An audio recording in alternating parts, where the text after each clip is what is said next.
Assalamualaikum warahmatullahi wabarakatuh. Saya akan membacakan hasil review dari salah satu buku tentang kewirausahaan dari bab 15 dengan tema mengukur kinerja untuk usaha entrepreneurial.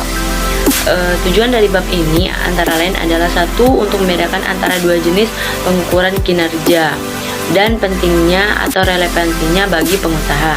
Dua, untuk menjelaskan laporan keuangan utama yang diperlukan untuk setiap usaha kewirausahaan, neraca, laporan laba rugi, dan laporan arus kas.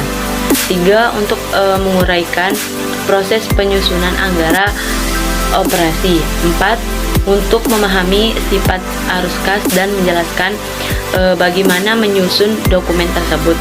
5. Untuk menjelaskan bagaimana penggunaan modal dapat digunakan dalam pengambilan keputusan proses pembuatan. 6. Untuk mengilustrasikan bagaimana menggunakan analisis titik impas. 7. Untuk menggambarkan analisis rasio dan menggambarkan penggunaan beberapa langkah-langkah penting dan artinya. 8. Untuk memahami pentingnya akuntansi triple bottom line. 9. Untuk menghargai keragaman akuntansi lingkungan. Selanjutnya definisi pengukuran kinerja. Pengusaha saat ini beroperasi dalam lingkungan yang dicirikan oleh pesaing yang kuat dan sumber daya yang berkurang. Oleh karena itu, penggunaan sumber daya alam menjadi prioritas utama untuk bersaing. Wirausahaan harus mengumpulkan dan mengelolakan sumber daya alam secara efektif dan menggunakan secara efisien. 1. Keasikan konstan untuk pengusaha adalah mengukur kinerja ekonomi seperti pendapatan penjualan, anggaran operasi, arus kas, dan sejenisnya. Semakin banyak pemangku kepentingan dan masyarakat mengharapkan pengusaha untuk menunjukkan bahwa mereka tidak hanya memberikan nilai ekonomi tetapi juga mengikuti jalan yang bertanggung jawab secara sosial dan lingkungan. Selanjutnya, mengukur kinerja keuangan. Informasi keuangan mengumpulkan semua informasi yang disajikan di segmen lain dari bisnis, pemasaran, distribusi, manufaktur, dan manajemen. Ini mengkuantifikasi semua asumsi dan informasi historis mengenai operasi bisnis. Pengusaha dapat mengembangkan komponen utama segmen keuangan. Mereka harus mengikuti proses yang jelas yang disajikan di bagian berikut. 1. Sistem akuntansi aktual. 2. Aset. 3. Neraca. 4. Break even. 5. Arus kas. 6.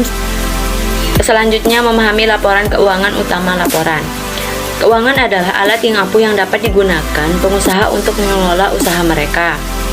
Laporan keuangan dasar yang perlu dipahami oleh seorang wirausahaan adalah neraca laporan, laba rugi, dan laporan arus kas. Lembaran saldo. Neraca adalah laporan keuangan yang melaporkan posisi keuangan bisnis pada tingkat tertentu. Banyak akuntan suka menganggapnya sebagai gambaran yang diambil pada penutupan bisnis pada suatu hal tertentu, seperti hari seperti 30 Juni. Tanggal penutupannya biasanya adalah tanggal yang menandai akhir tahun bisnis untuk organisasi. Neraca dibagi menjadi dua bagian, yaitu sumber keuangan yang dimiliki oleh perusahaan dan klaim terhadap sumber daya ini. Aset adalah suatu yang bernilai, sumber daya yang dimiliki bisnis. Untuk menentukan nilai suatu aset, pemilik manajer harus melakukan hal berikut. 1. Mengidentifikasikan sumber daya. 2. Memberikan pengukuran imbalan atas nilai sumber daya tersebut. Sebagai memahami neraca, adapun cara memahami neraca antara lain adalah satu, aset lancar, aset tetap, kewajiban lancar, kewajiban jangka panjang, memiliki saham di sebuah perusahaan terbatas, dan pendapatan yang disimpan. Dan yang terakhir adalah memahami laporan laba rugi. Adapun bagian-bagian dari laporan laba rugi antara lain adalah pendapatan, 2, harga pokok penjualan, 3, beban operasional, 4, beban bunga beban, 5, taksiran pajak penghasilan, dan ke-6, laporan arus kas. Sekian, itu aja. Wassalamualaikum warahmatullahi wabarakatuh.